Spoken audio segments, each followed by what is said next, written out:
निर्विघ्नं कुरु मे देव सर्वकार्येषु सर्वदा।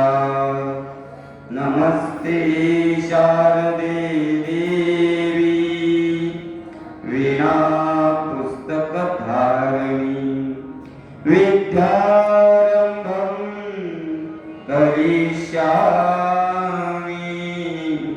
प्रसन्न भव सर्वदा। सर्वमङ्गलमाङ्गल्ये शिवे सर्वार्थसाधिके शरण्ये त्र्यम्बके गौरी नारायणी नमोस्तुते। गुरुर्ब्रह्मा गुरुर्विष्णु गुरुर्देवो महेश्वरा गुरुर्साक्षात् परब्रह्म तस्मै श्री गुरवे नमः। नारायणं नमस्कृत्यं नरं चैव नरोत्तमं देवीं सरस्वतीं व्यासं ततो जयमुदीरयत्। वासुदेवाय कृष्णाय प्रणतक्लेशनाशाय गोविन्दाय नमो नमः। सच्चिदानन्दरूपाय विश्वोत्पत्त्यादिहेतवे तापत्रयविनाशाय श्रीकृष्णाय वयं नमः। अलङ्कारपुरी पुण्यभूमि पवित्र इति नान्दतो ज्ञानराधा सुपात्र तया कविता महापुण्यराशि। नमस्कार माधा श्री सद्गुरु ज्ञानेश्वरासि। योऽन्तःप्रविश्य मम वाचमिमां प्रसुप्तां सञ्जीवय किल शक्तिधरस्वधाम्ना अन्यां चास्ते श्रवणत्वगादिनीं गानान् नमो भगवते पुरुषाय तुभ्यं। नाम संकीर्तनं यस्य सर्वपापप्रणाशनं प्रणामो दुःखशमनस्तं तं नमामि हरिं परं तं नमामि हरिं परं तं नमामि हरिं परम्।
सद्गुरू बाबा आई साहेब यांच्या चरणी नतमस्तक होतो.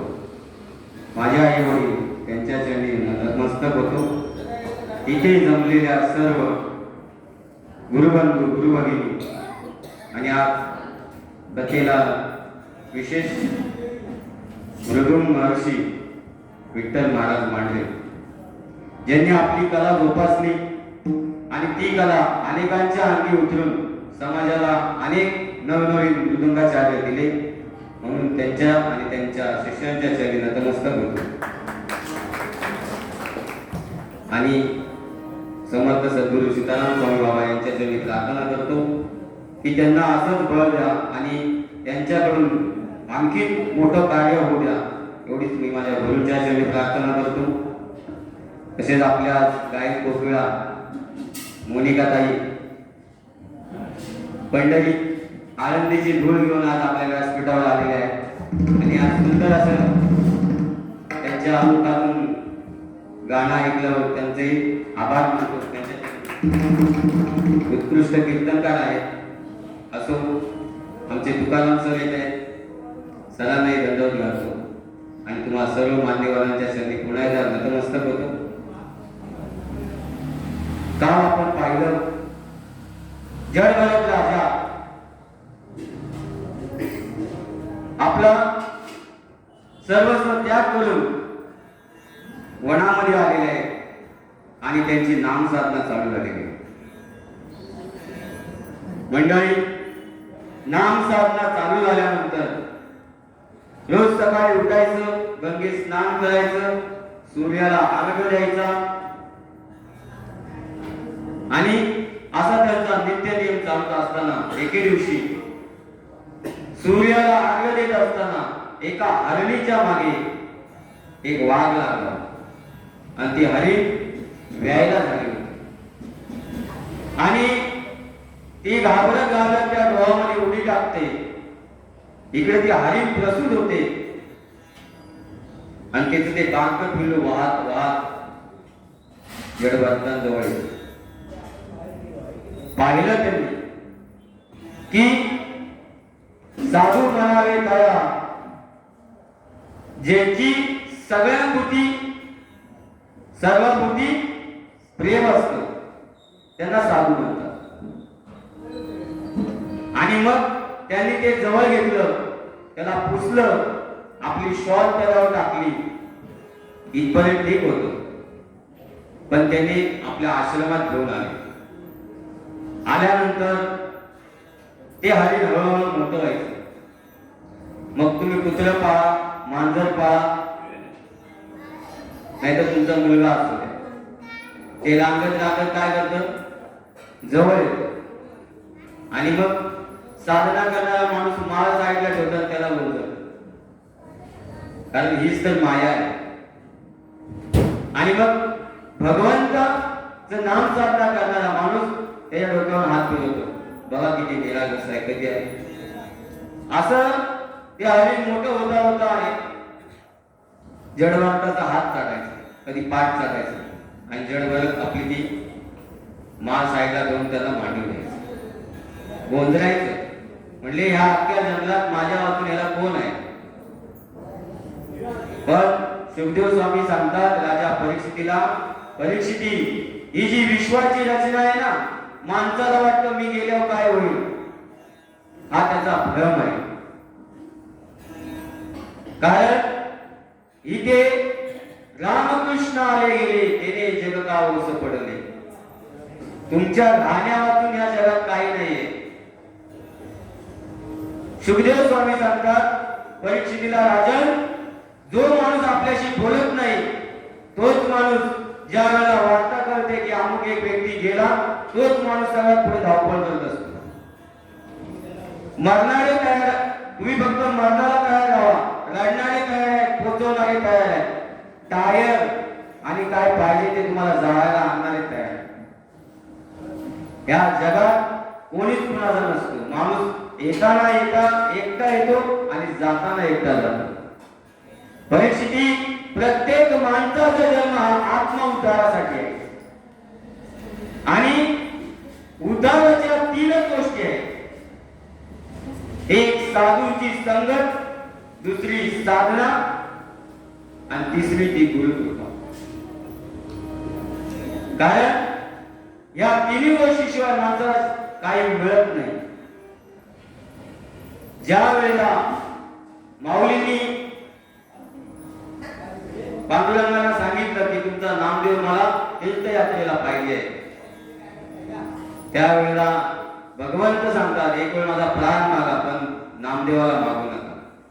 आणि मोठ्या जड अंतःकरणाने ज्या वेळेला ज्ञानदेव महाराजांच्या हातात नामदेव महाराजांचा हात ठेवतात आणि नामदेव महाराज ज्या वेळेला साधूंच्या संगतीमध्ये तीर्थयात्रा करून येतात त्यावेळेला त्यांना कळतं की साधूंची संगत काय. एकदा नामदेवाला वाटलं मी देवासंगती खातो पितो नाचतो गातो, मला काय करायचंय संतांची संगत. पण असं नसतं. कारण का गुरु हे आपलं तत्व त्या व्यक्तीला दाखवतात आणि ते तत्व इकडे तिकडे कुठेच नाही. माऊली सांगतात या उपाधी माझी गुप्त, जे चैतन्य असे सर्वगत ते तत्वज्ञ संत स्वीकारिती. सद्गुरु नायके पूर्ण कृपा केली, सद्गुरु नायके पूर्ण कृपा केली, सद्गुरु नायके पूर्ण कृपा केली, सद्गुरु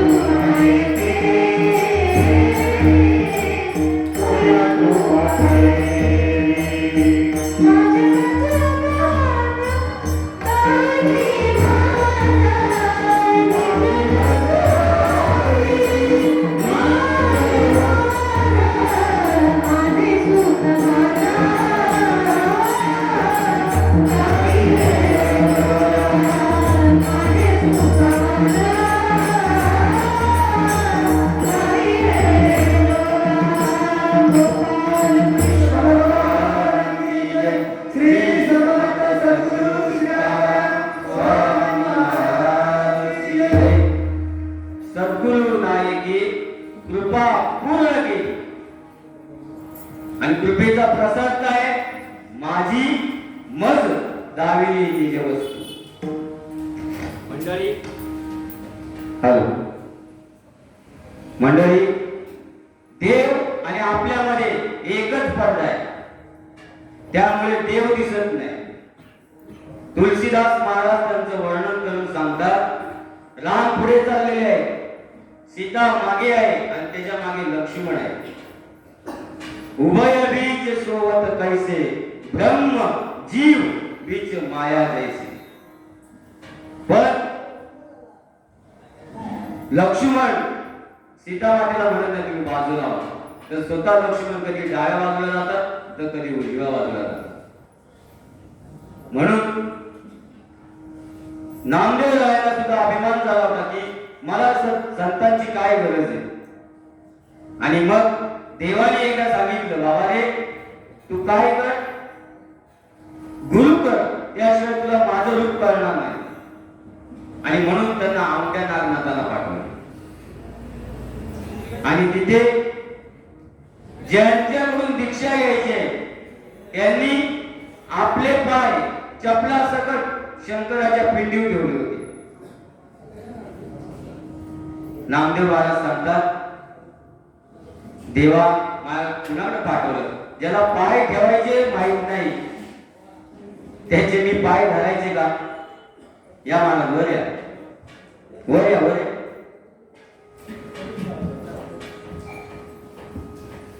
आणि मग त्यांनी सांगितलं त्या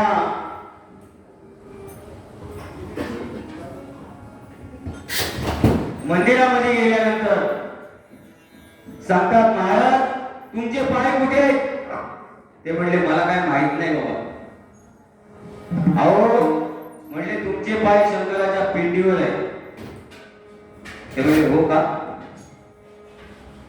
ते म्हणले जरा बाजूला करून ठेवता का? ते म्हणले वर कसे गेले? ते म्हणले मला माहित नाही, पण तुम्ही जर बाजूला ठेवलं तर बरं होईल. नामदेव महाराज म्हणतात म्हातारा वेळेला हुशार दिसत, इथे कोणच नाही मग पिंडी पाय कशी जाते? जर त्याला वर ठेवता येतात तर खाली का नाही ठेवत? तरी पण देवाची आज्ञा म्हणून नामदेव रायाने ते पाय उचलले आणि बाजूला ठेवले. पाहतात तर तिथे ज्योतिर्लिंग तयार झालेलं होतं. त्यांना असा भ्रम झाला की मी पुन्हा तिथेच ठेवले का काय? असे 12 ठिकाणी फिरवल्यावर 12 ज्योतिर्लिंग तयार झाले. आणि मग नामदेव महाराजांना विसोबा केसरांचा अधिकार कळला. बडे दंड काठी पायाला मिठी घातली आणि सांगितलं, गुरुदेव संत संगतीचे काय सांगू सुख, संत संगतीचे काय सांगू सुख, संत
साधू थोर झाला, साधू थोर झाला.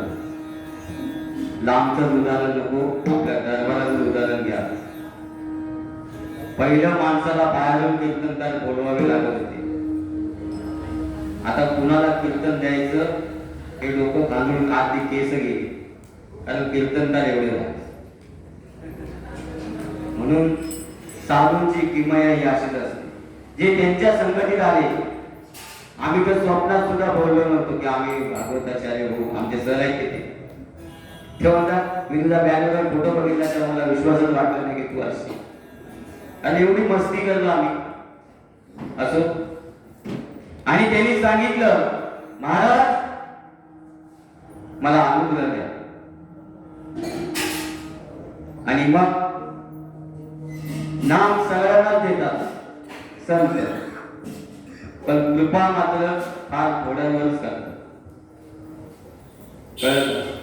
कृपेचा एक भाग असा आहे, तुम्हाला दिलेल्या नामाची साधना तुम्ही किती भावनेने करता. भावे विण भक्ती, भक्ती विण मुक्ती आणि बळे विण शक्ती. तुमच्या साधनेचं जर बळ नसेल तर तुम्ही वायफळ बोलून चालत नाही.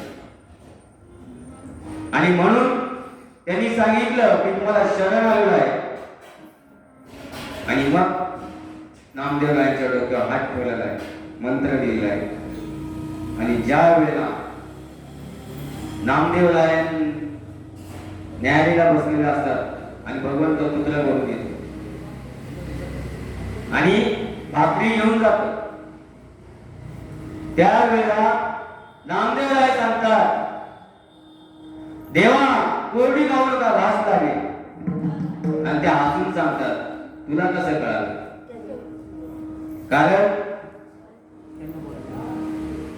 कारण एकच आहे, काय?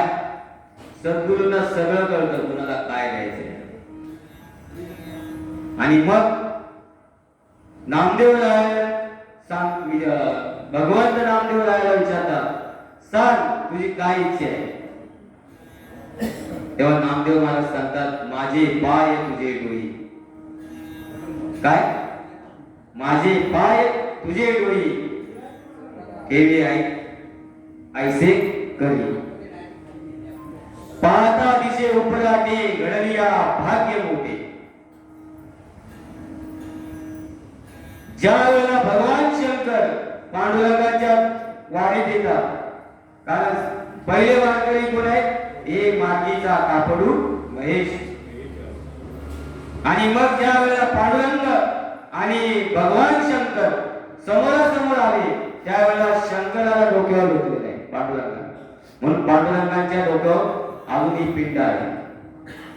दोनावरी दोन्ही आलो भुजा घेऊन त्या आलिंगाला लागावी. सांगितलं, जो माझी साधना करतो, माझे नामचिंतन करतो, कया ते माथा मुकुट कर, त्याला मी डोक्यावर घेतो. मग जग गेले यात काय नव्हते. आणि असं असताना सांगितलं, परीक्षिती, माणसाजवळ 3 गुण आहेत, माणसाजवळ 4 वाणे आहेत आणि माणसाजवळ 3 नाणे आहेत. असू द्या, काय एक काय ते ठरवा पाहिजे. श्रीकृष्ण गोविंद. श्रीकृष्ण गोविंद हरे मुरारी, हे नाथ नारायण वासुदेवा. श्रीकृष्ण गोविंद हरे मुरारी, हे नारायण वासुदेवा. श्रीकृष्ण गोविंद हरे मुरारी, हे नाथ नारायण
3 नाड्या आहेत आणि 4 वाण्या आहेत. काल 4 वाण्याचं तुम्हाला सांगितलं. 3 गुण आहेत, सत्व रज तम, आणि 3 नाड्या आहेत, इडा पिंगळा आणि सुषुम्ना. एक चंद्र नाडी आहे, एक सूर्य नाडी आहे, एक थंड आहे, एक उष्ण आहे. या दोन्हीचा संयोग होतो, तिथे घर्षण होतं आणि त्या घर्षणामध्ये जी ताकद निर्माण होते त्याला माऊलींनी सांगितले कुंडलिनी. माऊली सांगतात आत्मा असे नाभिस्थानी, त्याच्या अष्ट पातळाला प्रकोनी, त्या घेई जे हिरावणी योग बळे, प्राण आधो तो ऊर्ध्व करावा, व्यान नाडीचा काढावा, योग बळे न्यावा दशमस्थान. नुसतं आपण जपतो पण त्याची पद्धत माहित नसते. चालत असताना नेमकं परमार्थात आपल्याला काय करायचं आहे याचा एक गोल साधकाजवळ पाहिजे असतो. आणि मग शुभदेव स्वामी सांगतात राजन, माणसाने साधना करत असताना दोन्ही भुवयांच्या मध्ये जे आज्ञाचक्र आहे त्या आज्ञाचक्रावर आपलं ध्यान ठेवावं. आणि ज्या वेळेला त्या आज्ञाचक्रावर ध्यान लागेल त्याला म्हणलेलं आहे त्रिकूट पंढरी. तशा पंढरीची खूप आहे. एक देह ही पंढरी, आत्मा पांडुरंग.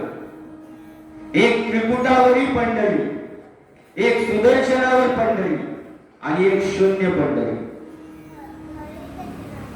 त्या शून्य पंढरीमध्ये आतापर्यंत संतांचे जेवढे अभंग झाले त्यांनी सांगितलं पंढरीची जाणे आल्यानो संसार. पण असा एक तरी अभंग का पंढरीला जाऊन या तुम्ही जाण्यास सांगितलं, यायची गरज नाही. कारण का माणूस ज्या वेळेला जातो त्या पंढरीमध्ये त्यावेळेला तो एकांतामध्ये तुकाराम महाराज सांगतात त्या देहाते कोण संभाळी, ब्रह्मानंदे लागली टाळी आणि मग त्या देहाते कोण संभाळी. या जसं आपल्याला अंतर्मुख होता आलं तर त्या आंतरिक परमात्म्याचं दर्शन होतं. आणि तुमच्या आणि आमच्यामध्ये फक्त मायेचाच पडदा आहे. तेवढा जर भगवंताच्या कृपेने बाजूला गेला तर माणसाला ईश्वर दर्शन होतं. कारण एक ठराविक काळानंतर आपल्याला बिनचष्म्याची मुलं दिसत नाही, तर आपल्या आतमध्ये असणारा ईश्वर कसा दिसेल. परीक्षिती घाबरू नकोस. आणि मग जडभरत राजा त्याला गोंधळत होता. गोंधळत असताना जडभरताचं हळूहळू हळूहळू प्रेम झालं, कळलं का. आणि मग एके दिवशी जडभरताचं पण जवळ आलं आणि हरी हरी मंत्र कमी झाला आणि हरी हरी मंत्र जास्त झाला. मरताना देह ठेवताना त्याने हरणाकडे पाहिलं आणि त्यांचं एकाग्र झालेलं चित्त त्या ढवळलं गेलं. कारण मनुष्य जेव्हा मरणाच्या वाटेवर असतो ना त्यावेळेला त्यांनी भगवंताचं नाम घ्यावं. म्हणून काही साधू महात्मे काय म्हणतात, तुम्ही हरिपाठ घ्या, तुम्ही रामकृष्ण हरीचा गजर घ्या, कळलं का, तुम्ही लढू नका. आणि मग त्यांनी सांगितलं असं करता करता त्याचं एकाग्र झालेलं चित्त त्या ढवळलं गेलं आणि पुन्हा त्याला जन्म घ्यावा लागला. जडभरत राजा हरणी घडवा गेला, गाला तो घालभरित राजा हरणी घडवा गेला, जडभरित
वासनेचा अंत नाही. होय अंत काय तरी तपोबळी जन्म घेते. वासनेचा संग होय अंत काळी तरी तपोबळी जन्म घेते. मग आपल्याला पुन्हा जन्म नको आहे. मग त्याच्यावर जसं रोगावर काय ते आमच्याकडे ऊसामध्ये कीटकनाशक मारतात तर होऊ नये म्हणून. मग ती वासना पुन्हा जन्माला येऊ नये किंवा वासना समूळ नष्ट व्हावी त्यासाठी काय आहे? राजा परीक्षित विचारतात. त्यांनी सांगितलं वासनेचे बीज जळून जावे. कशाने? संत चरण रज हे काय आहे? कीटकनाशक आहे. संत चरण रज लागता सहज, संत चरण रज लागता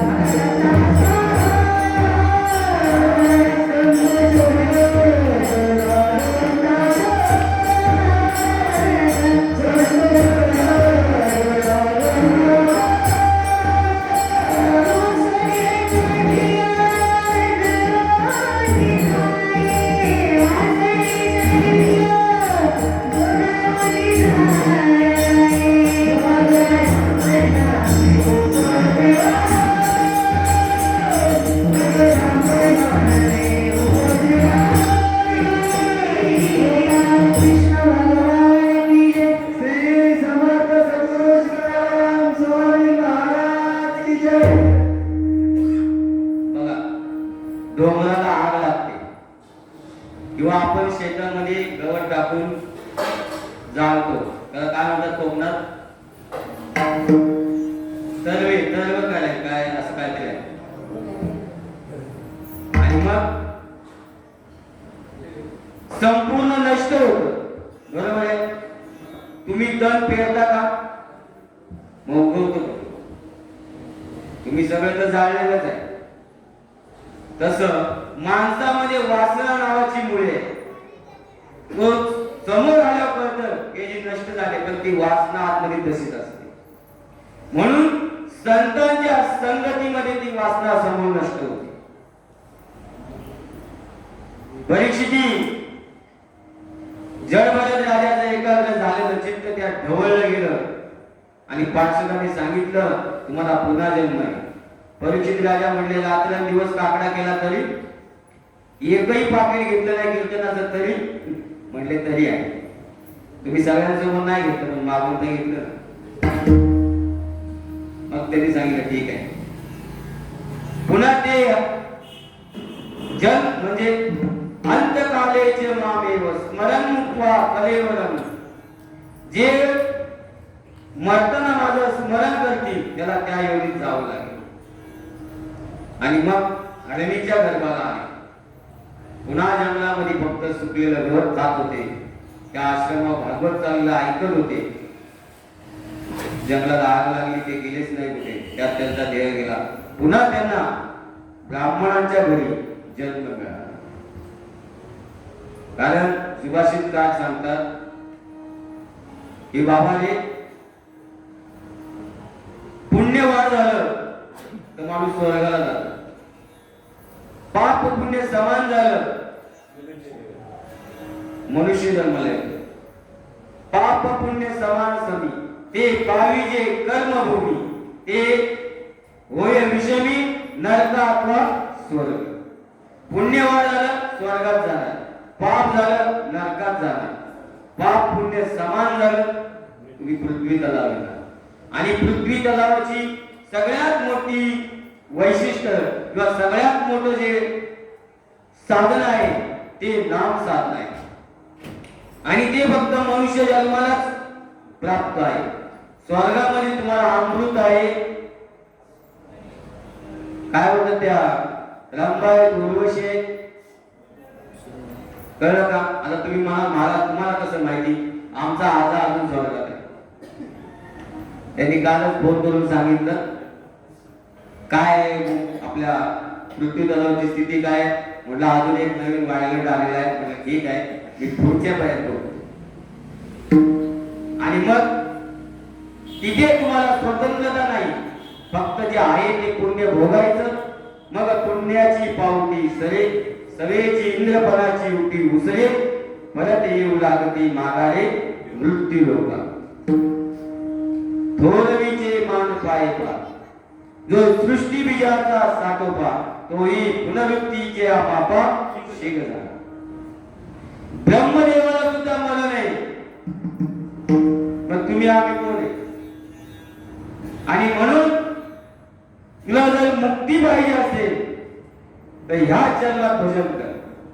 तुला जर ईश्वराची प्राप्ती पाहिजे असेल तर ह्याच जन्मात कर. अनेक हे वर्म नाही कोठे. याचडेही धड देवाचे भजन अनेक हे वर्म नाही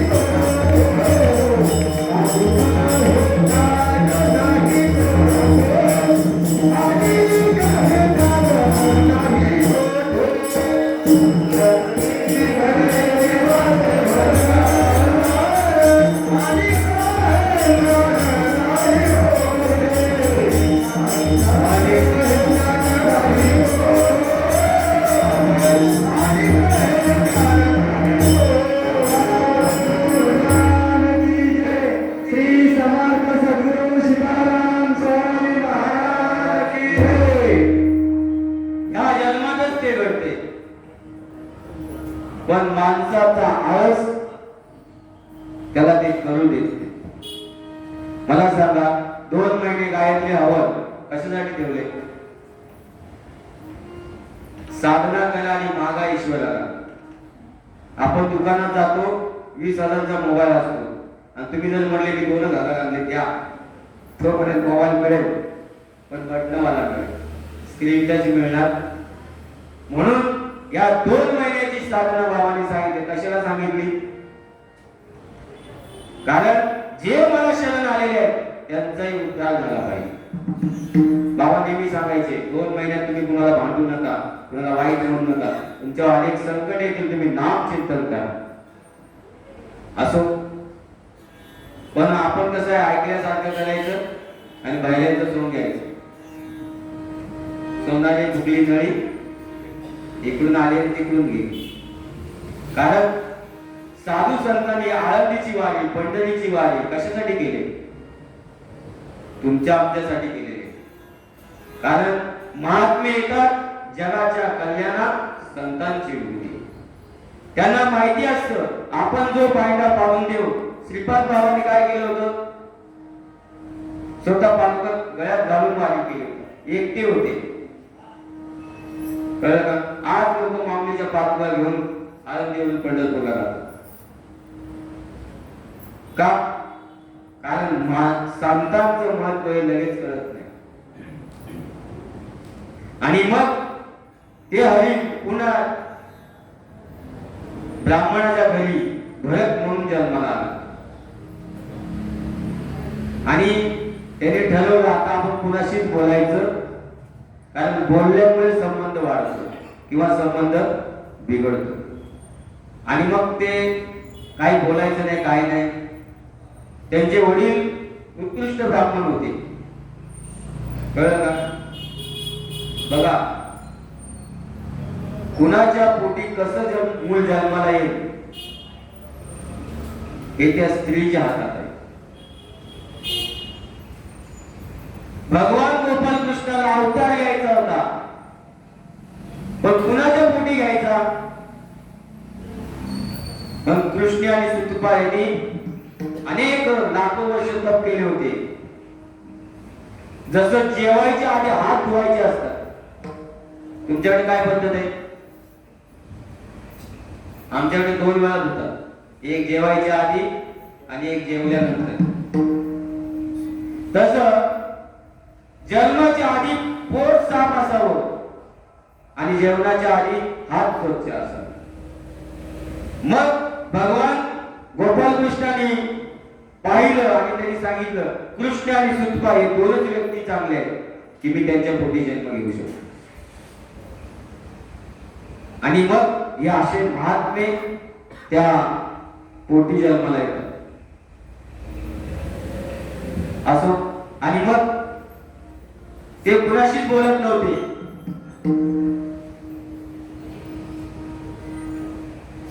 त्यांना सांगितलं हा कुणाशीच बोलत नाही, हा जड आहे म्हणून त्याला जड भर म्हणून ओळखलं गेलं.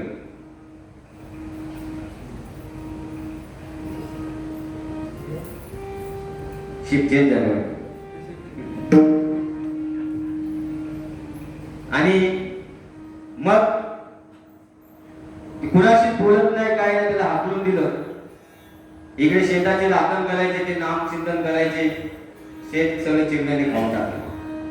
भावाने सांगितलं जा, तुला कोण फुकट पोचायला तयार नाही.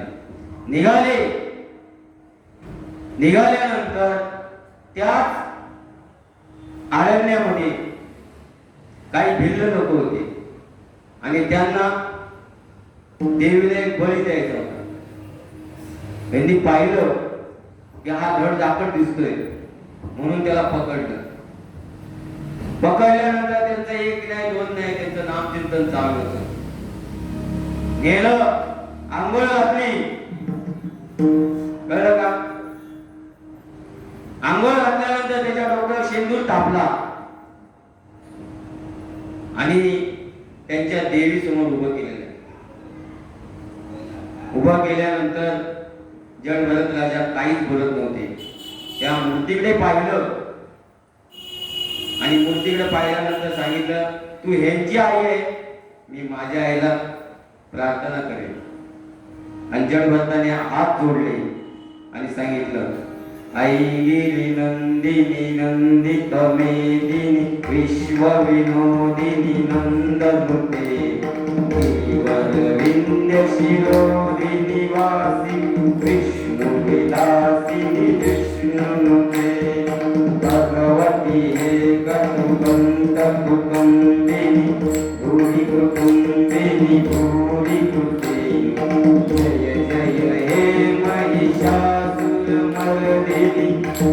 कपर्दिनी शैलसुते सुरवर वर्षिणी दुर्धर दर्शिनी दुर्मुख मर्षिणी हर्षरते पोषिणी शंकर पोषिणी विष्णुविलासिनी विष्णुनुते आई गिरि नंदिनी नंदित मेदिनी विश्व विनोदिनी नंदनुते विंध्य चिरोदिनी वासिनी विष्णुविलासिनी विष्णुनुते. आणि असा लख प्रकाश पडला आणि दिवट्या नाचायला लागलेल्या आहेत.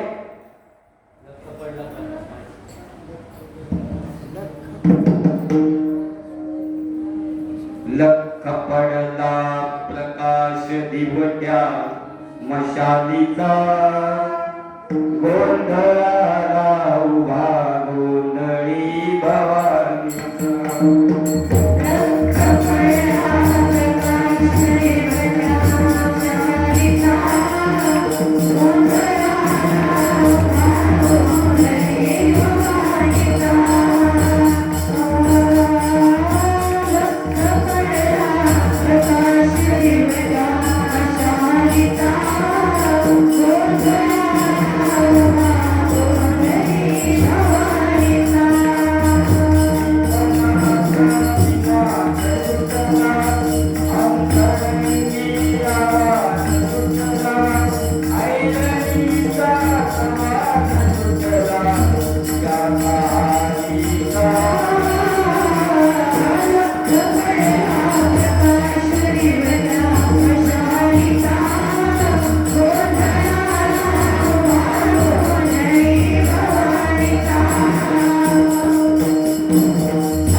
म्हणली हा माझ्या मालकाचा भक्त आहे, याला जर काय झालं काय करेल. देवीनी त्यांचा जो प्रमुख होता त्यालाच म्हणतो उडवलं. म्हणलं बस शेवटचा बळी, याच्या पुढे मला बळी आणू नका. आणि मग जड भरत राजा तिथून निघालेले आहे. निघाल्यानंतर नदी काठी येतात, शेंदूर धुतात. त्याच मार्गाने रवगण चाललेला असतो. जो हरिण होऊन असतो ना तो पुढे जाऊन राजा होतो. आणि त्यातल्या एका जे पालखीचे कहाळ असतात, जसा गाडीचा ड्रायव्हर तसा पालखीचा कहाळ असतो. तो म्हणला महाराज मला खोकला यायला लागलेला आहे, मला ताप यायला लागलेला आहे. ते म्हणले याची पहिले आरती चेक करा आणि याला बाजूला करा. 14 दिवस विलिगन लक्षात ठेवायला. म्हणले महाराज माता म्हणले बघा दुसरा कोण मिळतो का. यांनी पाहिलं तर ते जड भरत होत. जड भरताना म्हणले हो इकडे या. त्यांची पालखी त्याच्या खांद्यावर ठेवली. जड भरताचं 1 नाही 2 नाही चाललेले आहे. पण त्यांचा नियम असा होता की आपल्याकडून कीडक मुंगी ही पण मरू नये. कळलं का. आपण किड्या मुंग्याचं सोडा कितीतरी असेल, पण आपल्या बोलण्याने सुद्धा दुसऱ्याला दुःख होऊ नये एवढं तरी साधकाने पथ्य पाळा.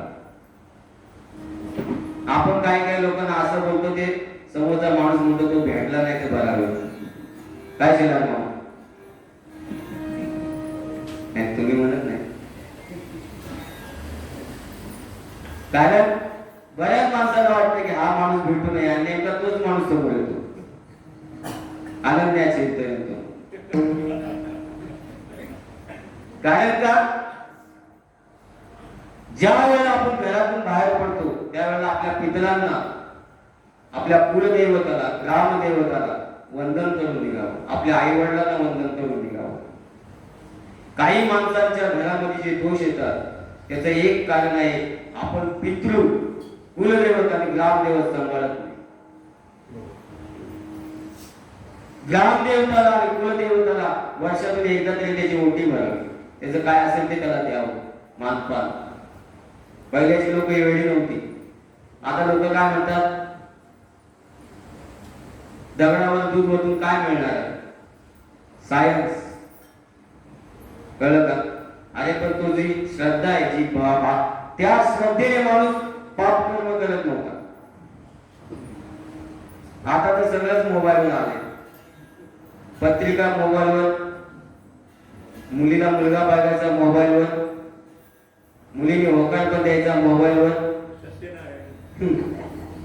ऐका सत्यनारायणची कथा पण मोबाईलवर.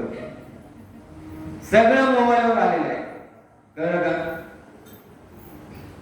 दुःखाचा प्रसंग असेल तर अमुक अमुक व्यक्ती निघून गेली, टाकला व्हॉट्सअपवर कदम मारला. आमच्या ठिकाणी कीर्तन झालं, मारुती महाराज कुंभार यांची भागवत कथा टाकलं मोबाईलवर. काही लोकांना लय वाईट वाटतं बरं का. काहीच लोकांना आनंद वाटतो. सगळ्यांना आनंद वाटत नाही. कळलं का. कारण मी पण ते हाताळतोय ना. आता आमच्या सरांनी टाकलं मारुती महाराज कुंभार यांची भागवत कथा. बघा सण लागले पॉलिसी खेळायला. सगळ्यांनाच आनंद वाटत नाही हो. असो. आणि मग कुठं आलो का आपण. जड भरत राजा काय दिसलं की उडी मारायचं. आणि उडी मारल्यानंतर जो पालखीत बसते त्याला लागायचं. म्हणजे हे नीट चाला. परत थोड्या पुढे गेल्यानंतर परत त्याला डोक्याला लागल्यानंतर म्हणतो हे कळत नाही का तुम्हाला. त्यांनी सांगितलं महाराज आमची काही चुकी नाही, पण हा जो नवीन आला ना तोच उड्या मारतो आणि तो आमच्यापेक्षा उंच आहे. मग त्यांनी रघुगणाने बघितलं आणि सांगितलं हो तुम्हाला काय खायला वेळेला मिळतं का नाही. एवढं धड धाकट आहे, जरा नीट चाला. तसं कधीच न बोलणारा जडभर रघुगणाकडे बघतो आणि त्यांनी सांगितलं स्तौल्यं कार्शम आदय व्यादयश्च सुदृढभयं कलिविचार्जराच निद्रारतिर्मन्य अमृतस्तुचो देही न जातस्य हि मे न संति। हे राजन, स्थूलता दुष्टता हा देहाचा धर्म आहे, माझा नाही. तसे 5 सांगितलंय, जायते वर्तते विपरिणमते आणि विनश्यते. मनुष्य जन्माला येतो तेव्हा लहान असतो, तो मोठा होतो, तरुण होतो, वृद्ध होतो आणि मरतो. पण मी कोण आहे? मी तो नाहीये. भूक लागणे, ताण लागणे, भय, निद्रा हा धर्म माझा नाही, तो मनाचा आहे. त्यामुळे मी मन नाही, बुद्धी नाही, मी या पलीकडे असणारा तो मी आहे. आणि त्यावेळेला रघुगणाला कळलं हा कोणतरी वेगळा आहे. आणि मग त्यांनी सांगितलं की बाबा रे, जीवन पृथक्त्वेन नियमेन राजन आद्यंतवद्य सुकृतस्थ दृष्टम. हे राजन, जगाची मरण्याची आणि मारण्याची गोष्टी मी नाहीये. मी कोण आहे? मी नित्य शुद्ध नित्य आत्मा. आणि मग रघुगणाने उडी टाकली, कुठून? पालखीतून. आणि पाय धरले, सांगितलं महाराज मला क्षमा करा, पण मला काहीतरी उपदेश करा. कारण रघुगण सुद्धा कशाला जात होता? सत्संगाला जात होता. आणि मग त्यांनी सांगितलं, तुम्ही हे जे सगळं सांगताना की मी शरीर नाही, मी हे नाही, मन नाही, आत्मा बुद्धी नाही, मग मला एक उत्तर द्या. ते म्हणतात काय? ते म्हणतात स्थाल्यमिता परिसोमी स्वपात. म्हणजे एखाद्या चुलीवर किंवा गॅसवर एक टोप ठेवला, त्या टोपामध्ये पाणी टाकलं आणि त्या पाण्यामध्ये डाळ टाकली आणि जस्ट गॅस खालून पेटवला. पहिला टोप गरम होईल, नंतर टोपातलं पाणी गरम होईल आणि पाणी गरम झाल्यानंतर डाळ गरम होईल. बरोबर का नाही? ते म्हटले हो बरोबर आहे.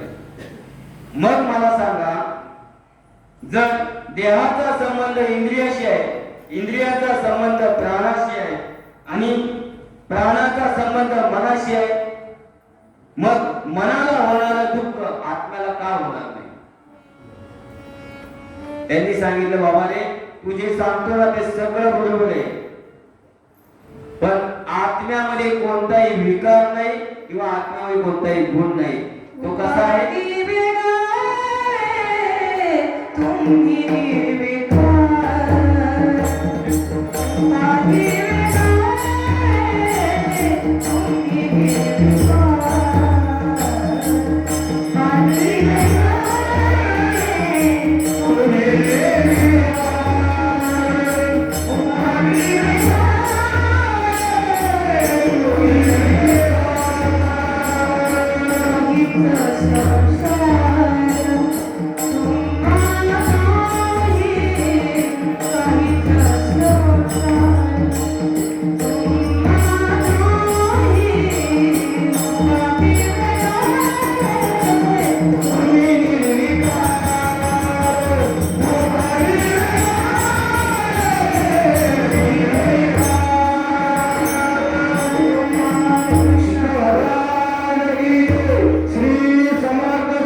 त्यांनी सांगितलं, न जायते प्रियते वा कदाचित नायं भूत्वा भवितावान भूयो अजो नित्यं यं शाश्वतो पुराणो न हन्यते हन्यमाने शरीर. गीताकार सांगतात, हा नित्य कसा आहे? हा नित्य अमर आहे. आत्मा जन्माला येत नाही आणि आत्मा मरत नाही. फक्त तो काय करतो? जैसे जीर्ण वस्त्र फेडीजे मग नूतन वेडीजे, तैसे देहांतरा ते स्वीकारीजे चैतन्य नाते. जसं आपला घातलेला हा आता नवीन आहे, जुना झाला की मी फेकून देतो आणि नवीन घालतो. तसं आत्मा कृष झालेलं शरीर सोडून नव्या शरीरामध्ये प्रविष्ट होतो. तैसे आणि आपल्याला वाटतं फक्त तैसी ही जाण माया तू भ्रमताशी वाया शस्त्रे हानीतील या छाया न तुटेची. जसं छायेवर किती शस्त्र पाडले, छाया म्हणजे मुलगी नाही बरं का, आपली जी सावली पडते तिला काय म्हणतात, छाया म्हणतात. तिच्यावर किती आघात केला तरी ती तुटत नाही. तद्वत गीताकार सांगतात बाबाने, जसा सूर्य आहे पण सूर्याचं जे प्रतिबिंब बघायचं आहे ते कशात बघतात का, पूर्ण कुंभ भरिला ते भानू दिसे भ्रमशला. सूर्य आपल्या रस्त्यावर 100 मडकी पाण्याने भरून ठेवली, त्या 100 मडक्यामध्ये सूर्य दिसतो म्हणून 100 सूर्य आहेत का, नाही. मग एखादा म्हणला मी हे सूर्य नष्ट करेल आणि त्यांनी सगळी मडकी फोडून टाकली, मग त्या मडक्यातला सूर्य नष्ट झाला का. एक असतं अधिष्ठान आणि एक असतं आद्यस्त. अधिष्ठानामुळे आद्यस्त दिसत, म्हणून अधिष्ठान भगवंत संत आहेत आणि अधिष्ठ कोण आहेत, देव आहे. म्हणून अधिष्ठानामुळे देव करतो, कसा करत नाही. आणि मग त्यांनी सांगितलं बाबा रे, इथं तू जे म्हणतोस ना हे सगळं भ्रम आहे, भ्रम. बाबा मडीचे आकाश जैसे जे मटापुटी अवतरले असे ते भंगली आपैसे स्वरूपच. म्हणजे एखाद्या गाडग्यामध्ये आकाश आहे त्याला म्हणतात घट आकाश. ह्या हायामध्ये पण आकाश आहे, ते गाडगं फुटलं की ते असणार संकुचित आकाश अशामध्ये विलीन पावतं. घट आकाश हे मोठ्या आकाशात विलीन पावतं. तसा जो आत्मा आहे हा तो नित्य अमर आहे, तो नित्य मला येऊन मिळतो. तैसे सांगितलं तैसे शरीराच्या लोभी सर्वता नाशू नाही स्वरूपी, म्हणून तू हे ना आरोपी भ्रांती बाबा. शरीराचा नाश होतो पण आत्म्याचा होत नाही, आणि म्हणून आपल्या आत्म्याचा नाश होऊ नये म्हणून तर साधूची संगत आहे. पुढे भगवंत सांगतो, अर्जुन सांगतो बाबा, जैसे जीर्ण वस्त्र सांडीचे, अशा पद्धतीने आत्मा हा नवीन देहाचा स्वीकार करतो. संसार आपण इथे जे आलेलो आहे ना, जैसे स्वप्नामाजी देखीजे ते सातचे आपजे मग जेवणी पाहिजे तो काही नाही. एकाला स्वप्नामध्ये 100 हांडे मिळाले सोन्याचे, किती आपण तरी कशाला कंजूस सांगायचं. आणि तो माणूस उठला आणि त्याने सांगितलं माझे 100 हांडे कुठे आहेत. वागळे म्हणतील भागवतकारांच्या डोक्यावर परिणाम झाला, त्यांना स्वप्नात सुद्धा पैसा दिसू लागला. म्हणले मला ते स्वप्नात होत. तसं जग हे सुद्धा एक स्वप्न आहे. तुमचे डोळे मिटले संपला विषय. कारण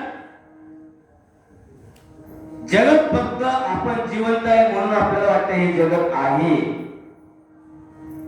आपला इथला कारभार संपला की जग आहे की नाही याचा त्याला काही टेन्शन. पेट्रोल वाढो डिझेल वाढो, काय जे तेलाचा भाव वाढो काही वाढो काही फरक पडत नाही त्याला. आपण बरेच डुबुक त्या पद्धतीने भगवंत जडभर राजा रघुगणाला उपदेश करतात. आणि अशा पद्धतीने रघुगणाला उपदेश केल्यानंतर संसार रूपी अरण्याचे वर्णन करून सांगतात. संसार रूप आनंद स्पष्ट करतात, 28 प्रकारचं नरक सांगतात. ते आता सांगायची आपल्याला गरज, कारण आपण सगळे स्वर्गात भेटणार आहोत. एवढ्या लवकर नाही, पण भेटू. जडदेवाला पंचमहाभूतापेक्षा वेगळे समजल्यामुळे आणि त्याचे विकार आपल्या समजल्यामुळे आत्मभ्रमाने सुख आणि दुःखाने माणूस कसा बद्ध होतो या कथेतून सांगितले. तसेच मनुष्य जन्माचे महत्व वर्णन करून सांगितलं. ब्रह्मज्ञानाचे साधन नरजन्मात कसे शक्य आहे हे सांगितलं. प्रवृत्ती आणि निवृत्ती मार्ग स्पष्ट करून सांगितला. मनाची चंचलता आणि वृत्तीचे विकार वर्णन करून सांगितले आणि कर्मानुसार उत्तम आणि मध्यम गती कशी होते या कथेतून सांगितले. परीक्षितांनी विचारलं भगवान आपलं शुकदेवांना, शुकदेव, जर माणसांना पुन्हा जन्म नको असेल तर काय करावं लागेल? त्यांनी सांगितलं एकच, ते म्हणजे पूजन. ईश्वराच्या भजनापेक्षा दुसरा मार्ग कुठलाच नाही. गोविंद बोलो हरी गोपाल बोलो, गोविंद बोलो हरी गोपाल बोलो, गोविंद बोलो हरी गोपाल बोलो, गोविंद बोलो हरी गोपाल बोलो,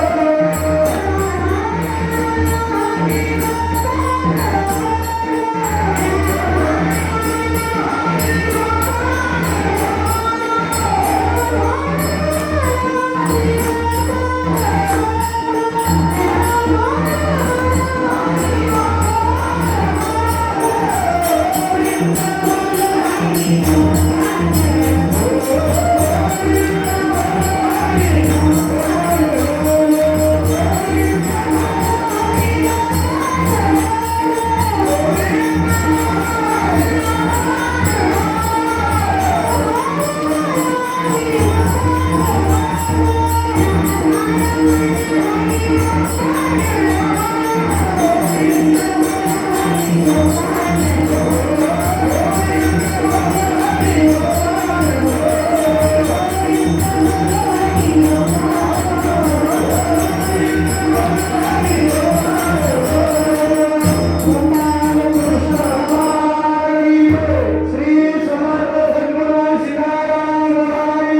गुरुदेव, माणसाला अधोगतीला नेण्याला कारण काय आहे? त्यांनी सांगितलं एक वासना आणि दुसरं विषय. हे दोन गोष्टी माणसाला अधोगतीला नेतात. कळलं का? माणसाची कीर्ती आधी वाढते का अपकीर्ती? माझ्या मुलीबद्दल नाही सांगत. माणसाची अपकीर्ती लवकर होते पण कीर्ती वाढत. एखाद्याला आपण बोललो ना, अरे तो माणूस असा आहे तसं, मला माहिती, सांगू नको. कारण माणसाला दुसऱ्याचं मोठेपण सहन होत नाही. परीक्षित राजा शुकदेवांना विचारतात, जर आपण यातून सुटायचं असेल किंवा यात एखादा जीव अडकला तर तो सुटतो कसा? ते म्हणतात, मी तुला एक छोटीशी कथा सांगतो. कान्यकुब्ज नावाच्या देशामध्ये एक अजामेळ नावाचे ब्राह्मण राहत. उत्तम कर्मकांडी ब्राह्मण होते. पण एके दिवशी त्या डोळ्याने, कारण आपल्या मनामध्ये वाईट विचार येण्याचे दोनच जागा आहेत, एक डोळे आणि दुसरे कान. कळलं का? आपली पण भांडणं त्यांनीच लागतात. फोन येतो, हॅलो मारुती कुंभार बोलतोय, शेलार महाराज आहेत का? हो बोलतोय, बोला. मग ते शेलार महाराज म्हणतात, तर महाराज फोन ठेवा.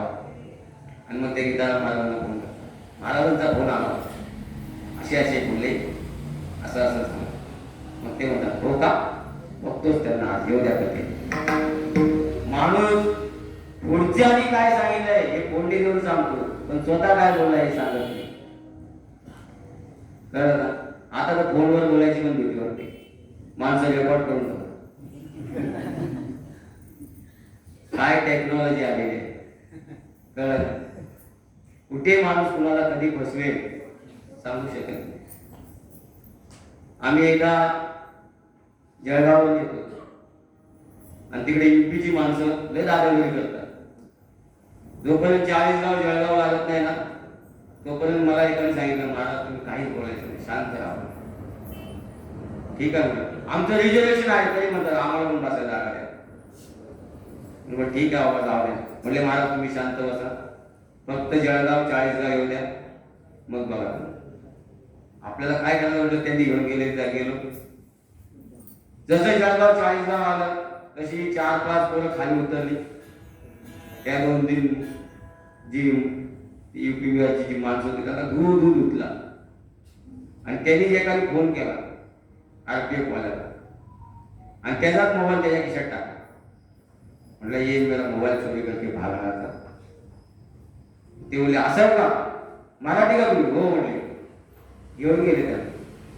म्हटले महाराज आपल्या परिसरात आल्यावर आपण हा युगा दाखवायचा.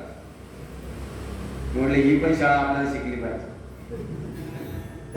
कारण दुसऱ्याच्या तिकडे गेलो आपण जास्त काय बोलायचं नाही, गप्प बसायचं. ज्या वेळेला सावध आपल्या हातात येतं ना त्यावेळेला आपण शिकार करायचं. आणि मग सांगितलं कांडकुब्जा मध्ये अजावेळ नावाचा ब्राह्मण शरण महाराज लागेल नका, कारण आम्हाला तिला माणसं पाहिजे. असं काय मामांचं प्रेम आहे आमचं. आम्ही बांधव मामा असो, आमचे गुरुजी असो, गीताराम महाराज असो, जयवंत महाराज असो, आमची आम्ही एक महाराज आलेले आहे, आम्हाला त्यांची प्रतीक्षा आहे. नाही सणच महाराज, कळलं का? कारण त्यांचा पण आवाज गोड आहे. असो. आणि मग कानामध्ये प्रविष्ट करण्यासाठी 2च आहे. काय? एक तर माणूस ऐकतो नाही तर डोळ्याने पाहतो. डोळ्याने नको ते पाहिलं तर काम जागृत होतो, नको ते ऐकलं तर काम जागृत होतो. चांगला असणारा माणूस बिघडतो कशाने? दुसऱ्याचं ऐकतो. बिघडलेल्या मिक्सरचा पार्ट काढून रिपेअर करता येतो, पण माणूस एकदा का बिघडला की त्याचा बाजारात कुठलाच पार्ट मिळत असो. आणि मग त्यांनी नको ते दृश्य पाहिलं आणि त्यांना वाटलं की ही एवढी सुंदर स्त्री आपल्याला पाहिजे आणि त्यांना सांगितलं चला आमच्याकडे. घेऊन आले. घेऊन आल्यानंतर आता ज्यांना फक्त पैशाची किंमत आहे त्यांना काय दुसरी किंमत आहे का? हे महाराज आपली लुंगी लावून सकाळी ओम भूर भुवस्व म्हणले बस झाला, आतापर्यंत केलं बस झालं. आता तुम्ही काय करा? पैसा कमवा. कारण का? पैसा बोलतात. आताच्या दुनियेत कोण बोलतं? पैसा बोलतो. आणि म्हणून त्यांनी सांगितलं जावा पैसे कमवून आणा. बघा जेवढे मोठमोठे अधिकारी आहेत ना आणि सर्वसामान्य माणूस दोघांच्या गरजा सेमच असतात. फक्त त्याला दाखवायचं असतं की माझा एवढा मोठा बंगला आहे, माझी एवढी मोठी गाडी आहे. कळलं का? नाहीतर गरीबाला पण बायका आहे, पोर आहे, घर आहे, प्रपंच आहे आणि मोठ्या माणसाला पण घर आहे, बायका आहे, प्रपंच आहे, सगळं आहे. पण त्याला काय वाटतं हे सगळं माझ्याकडे असावं आणि म्हणून तो काय करतो? टेबल फाडून पैसे घेतो आणि आपण आणलेलो असतो म्हणून आपल्याला द्यावे लागतात. नाहीतर वास्तविक आपल्यापेक्षाही आहार त्यांचा कमी असतो. जे लय मोठी माणसं आहेत ना त्यांना उकडलेली डाळ, त्यात मीठ नाही, काय नाही आणि नुसता भात, त्यात तेल नाही, काय नाही. एखाद्या माणसाला बोललं ना चला चहा प्यायला, नाही म्हणतात डायबिटीस आहे. मग एवढा पैसा करायचं काय? त्या दिवशी एक आंध्र प्रदेशमध्ये एका माणसाने जो पाईप लावतो ना आपण गटाराला प्लास्टिकचा, त्यात पैसा आणि सोनं लपून ठेवलं. हे माणूस कुठे डोकं लावत काय सांगू शकेल. काही मला सांगा, जेवढी माणसं गरीब आहेत ना ती मनाने खूप श्रीमंत असतात, आणि ज्याला जास्त पगार आहे ना तो रुपयाचा चहा सुद्धा पाजत नाही तुला. तो उलटा दुसऱ्याला बोलतो चहा पाजता का. तुमचं नाही सांगितलं.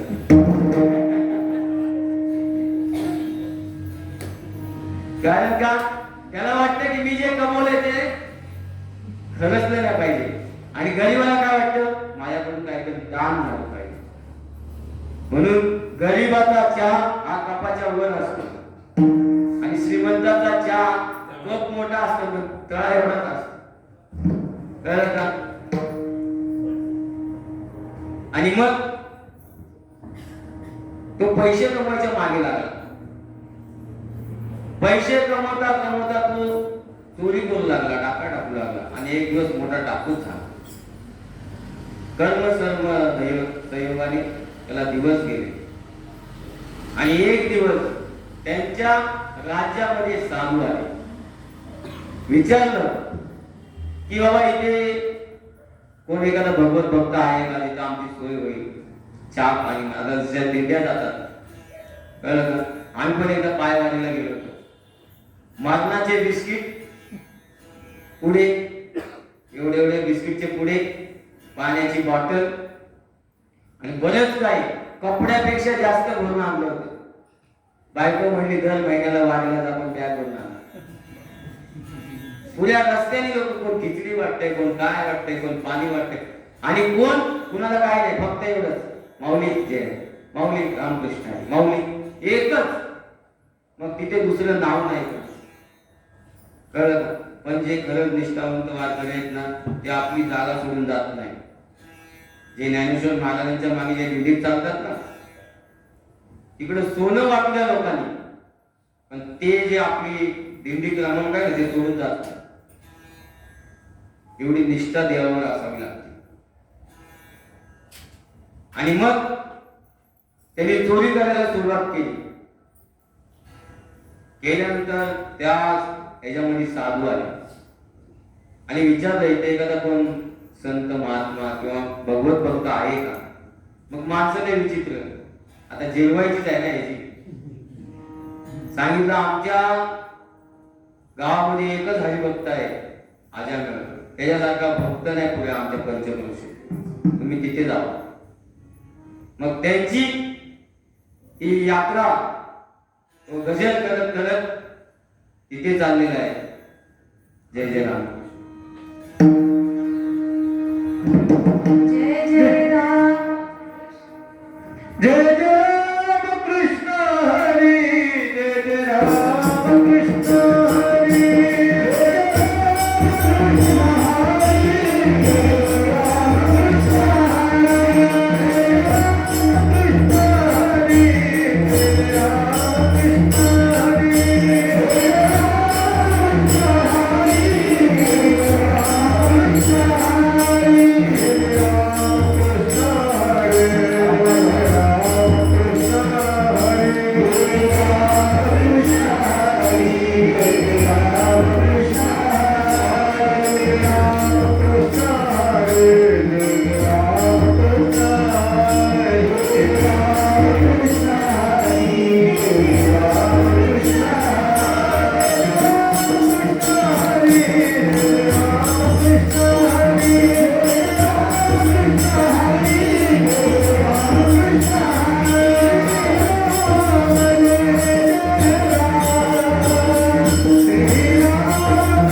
आल्यानंतर त्याच्या पत्नीने पाहिलं आजाकडे घरी नव्हता. पत्नीने सांगितलं या महाराज. त्यांनी सांगितलं बेटी भावाने आज आम्ही इथेच राहणार, तुमच्याकडे भोजन करणार आणि मग पुढे जाणार. आजाकडच्या पत्नीच्या डोळ्यात पाणी आलं.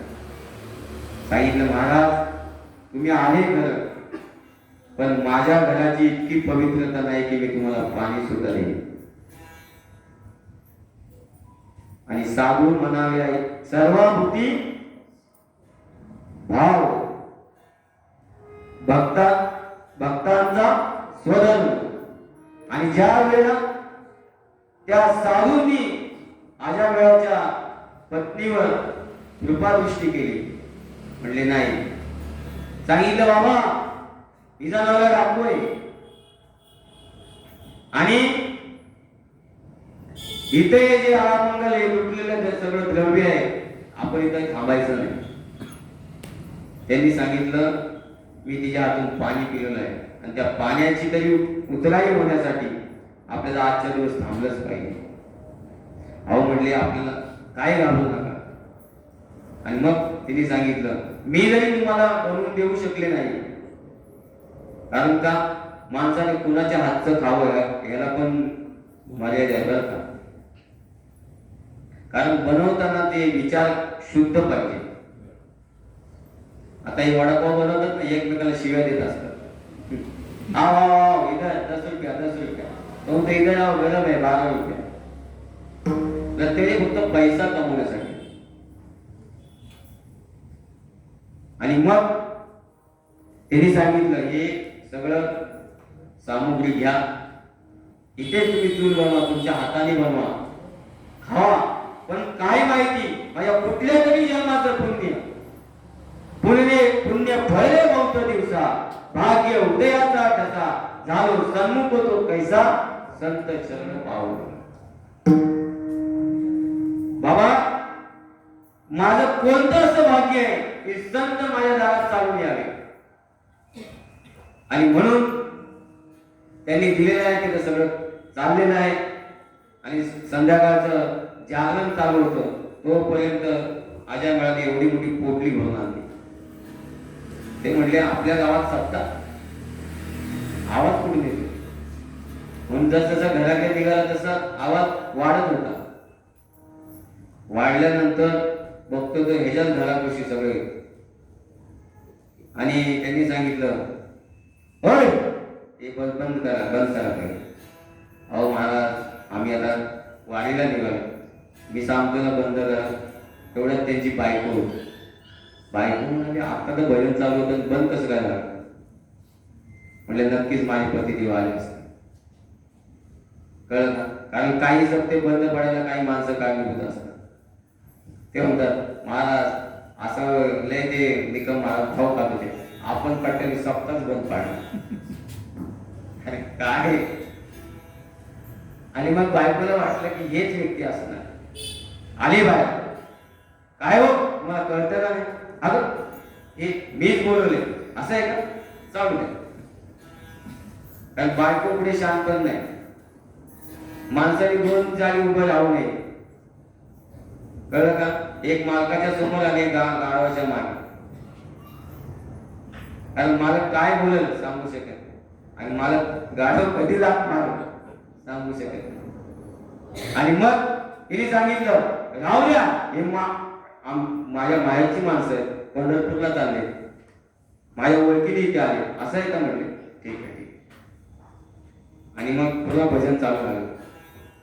संतांना कळलं हा आपलं नाही पण बायकोच आहे. आणि मग सकाळ झाली. यांनी सांगितलं बघा महाराज आता तुम्ही गपचूप जायचं, नाहीतर तुमचा टाळ विना हे काही मिळणार नाही. तुमचं सूर्ययंत्र सगळं काढून घेईल. ते म्हणले ठीक आहे जायचं झालं, तुमच्या पत्नीला तर भेटून जाऊ दे. मग बोलवलं, सांगितलं येतो बरं का. पत्नी म्हणाली बाबा आशीर्वाद द्या, मी गरोदर आहे. आणि मग त्यांनी सांगितलं एक काम करा, काय, तुला जो मुलगा होईल ना त्याचं नाव नारायण ठेव. काय ठेव? नारायण ठेव.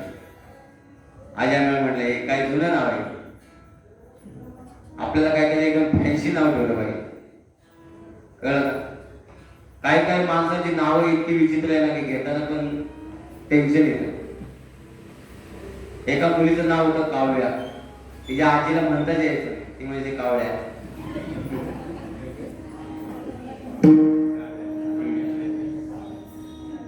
आणि काय काय म्हणजे अशी एवढी डेंजर नाव आहेत ना, मैथली असो.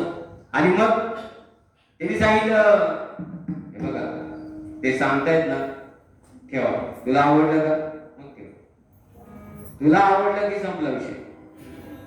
अहो एखादी मी तुम्हाला सांगतो, आज बायकोने म्हणून हिंमत करतो तुम्हाला सांगायचं, माझं नवीनच लग्न झालं आणि नवीन लग्न झालेल्या माणसाच्या डोक्यात लय हवा असते. मी दिवाळीला तिला 3,000ची साडी घेतली. किती? 3,000. मी तिला म्हटलं, आणि काय माणसं पण लय जोश मध्ये असतात तेव्हा, डोळे बंद कर, आमकं कर, मग ते हातात ठेवणार, मग ती म्हणा आईया साडी, मग ते म्हणा तुला कसं ओळखलं, मग ती म्हणते तुमच्या ओळखलं, बिना ओळखलं तर कोण ओळखलं. कळलं का? मग ते आमच्या पत्नीने साडी काढली, काढल्याबरोबर तिने म्हणायचं नाही चांगली आहे, म्हणजे तुम्हाला काही चॉईसच नाही. काय म्हणली, हो ह्या काटाला हा पदर पाहिजे, त्यावेळेला ते चांगलं दिसतं. म्हणजे तुम्ही महाराज झाले पण तुम्हाला कोणी येडा बोलू शकतो. मी म्हणलं बरोबर आहे, सुरुवात तुझ्या आईनेच केली. म्हणजे कुठल्या साडीवर मी म्हणलं एक काम कर, आपण उद्या जाऊ. तिने साडी घेतली 250 रुपयाची. किती? 250 रुपयाची. मला म्हणते बघितलं कशी चॉईस आहे माझी. मग म्हटलं आपल्याशी लग्न केलं चॉईस कशी असते. म्हणजे माणसाला लय विचित्र असतं, माणूस कुणाचंच ऐकत नाही पण बायकोच ऐकत. आणि मग त्यांनी सांगितलं काय, त्याचं नाव नारायणच ठेवायचं. झाले म्हटलं काम आणि निघून गेले. इकडे कर्मधर्म योगाने ते प्रसूत झाले, त्याचं नाव नारायण ठेवलं. आणि मूल कुणाचंही असू द्या, ते इतकं गोंडस वाटतं ना की माणूस उचलून घेतं, पप्पी घेतं, कळलं का, चॉकलेट देतं, नाही तर 10 रुपये तरी देतं. आणि मग आजांमुळे वृद्ध काळाकडे असल्यामुळे तो सारखा म्हणायचा नारायणा, ए नारायणा, अरे लबाडा. हा, आणि मग असं करता करता करता एकदा वृद्धपणा, मृत्यू जवळ आला. यमाचे पार्षद समोर दिसले. दिसल्यानंतर यांनी पाहिलं तिथं नारायण खेळत होता आणि त्यांनी अंतःकरणापासून हात मारली, नारायणा ये मला वाचव. कसे भगवंताचे पार्षद आले. आणि इकडे यमाचे दूत ते म्हणले जावा तू. अहो म्हणले त्याने आयुष्यभर काय केलं माहितीये का तुम्हाला, आम्हाला शांतपणा शिकवायचं. कळलं का, आम्ही गव्हर्नमेंटची माणसं, तुम्ही कॉन्ट्रॅक्ट वाले. हा, आम्ही सांगतो तेवढं ऐकायचं. आणि मग त्यांना पाठवून दिलं. इकडं यमदूतांनी यमाला विचारलं की त्या माणसाने एवढं पाप केलं, आम्हाला त्याने हाकलून लावलं. ते म्हणले कुणी, म्हणजे भगवंताच्या पार्षदाने. असं म्हटल्याबरोबर यमाने हात जोडले, भगवंताचं ध्यान करे. म्हणजे पुण्यवान आहात तुम्ही, भगवंताच्या पार्षदाचं दर्शन झालं. म्हणले महाराज त्या पापी माणसाला न्यायला देव आला. अरे म्हणले अंतकाली याच्या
वाट पाय उभा भेटीची आवड आणि आज भेट दिली महाराजांना. देवचंद दादा सुंदर गाणं आहे. कुठल्याही सप्ताह असो काही असो कळलं का, कोणताही अभिमान नाही आणि आम्ही कधीही बोलू द्या नाही म्हणत नाही. महाराज आम्ही नक्की येणार आणि त्यांची आम्ही वाट बघत होतो. आज एकाच आसनावर सगळेजण आलेले आहेत. निकम महाराज रोज यायचे पण काय म्हणतात ना, एकावरी एक बोलली. सगळे त्या व्यासपीठावर आल्यानंतर मग पण तुम्ही आम्ही खेळी असो. देवचंदारांचं आभार मानतो, कारण आम्ही पण एवढे मोठे वक्ते नाही की आम्ही त्यांना फोन करावा आणि त्यांनी यावं, पण त्यांचं प्रेम आहे दरबारावर. मागच्या वेळेला सुद्धा जेव्हा मुलाचं कीर्तन होतं मी सांगितलं दादा तुम्ही आले पाहिजे, म्हणजे नक्की येणार आणि प्रत्येक वेळेला येतात. त्यांचं पण मी आभार मानतो. आणि नारायण नाम काय देतं, नारायण नामे होऊ जीवन मुक्त, गाऊ अनंत कीर्तने अनंत गाऊ गीती. कारण नारायण नाम हे मुक्ती देणार आहे, कळलं का. आणि ज्या वेळेला हे नारायण नाम मनुष्य जपतो त्यावेळेला त्याला मुक्ती मिळते. अज म्हणजे माया, आणि या मायेमध्ये जो मिळालेला आहे त्याचं नाव आहे अजामिळ. माऊली सांगतात त्रिगुण त्रिपुरारी वेळीला जीव दुर्गत्वारीला तो आत्मा शंभूने सोडविला तुझी स्मृती. या तीन गुणामध्ये आणि या मायेमध्ये तो जीव अडकलेला आहे. तो सुटायचा असेल तर कशासाठी, तर त्याच्याच भजनाने सुटता येतं. म्हणून अजन्माचं भजन करून ज्या वेळेला तो जीव माया रहित होतो त्यावेळेला तो अजन्मा आत्मा त्या अजन्म्यामध्ये मिळतो. त्याचं नाव आहे आज मिळ. आज तो आत्मा कशामध्ये मिळला? जो अनंत आहे त्याच्यामध्ये मिळला. त्याचं नाव आहे आज मिळ. म्हणजे तो ज्या दिवशी त्या आत्मा परमात्म्याला भेटला त्या भेटीचा क्षण आहे तो आहे मिळ. आणि म्हणून त्यांनी सांगितलं बाबाने ज्या वेळेला अशा प्रकारे जो माझी भक्ती करतो तो माझ्यापर्यंत येतो. आजची झालेली कथा इथेच विश्राम घेईल. आजच्या कथेचा 5वा दिवस आहे. उद्या भगवान कृष्णाचं प्रागट्य होईल. कारण का आपल्याला 1.5 तास मिळतो कथेला. आणि मग उद्या सगळ्यांनी छान नटून यायचंय. कळलं का? आणि उद्या भगवंताचं प्रागट्य होईल आणि परवा आपली कथा समोराकडे चालेल. झालेली कथा भगवान कृष्णाच्या चरणी अर्पण करतो. माझ्या गुरूंच्या चरणी अर्पण करतो. आई वडिलांचं दर्शन घेतो. तुम्हाला सगळं मान्यवरांचं दर्शन घेतो. गुरुबंधू गुरुभगिनींचं दर्शन घेतो. आणि तुमचं प्रेम असंच आमच्यावर कायम राहू द्या एवढंच बाबांच्या चरणी प्रार्थना करतो. ओम पूर्णमद पूर्णमिदं पूर्णात् पूर्णमुदच्यते पूर्णस्य पूर्णमादाय पूर्णमेवावशिष्यते. ओम शांती शांती. ओम सर्वे वै सुखिनः सन्तु सर्वे सन्तु निरामय सर्वे भद्राणि पश्यन्ति मा कश्चित् दुःखमाप्नुयात्. सर्वांना सुखलाभावे तशीच आरोग्य संपदा व्हावे. सर्व कल्याण सर्वांचे कोणी दुःखी असू नये. ओम शांती शांती शांती. हे ईश्वर सर्वांना चांगली बुद्धी दे आरोग्य दे आणि तुझे गोड नाव सर्वामुखी राहू दे. सगळ्यांचं कल्याण कर भलं कर रक्षण कर आणि तुझे गोड नाव सर्वामुखी राहू दे. हरे नमः हरे नमः. अच्युतम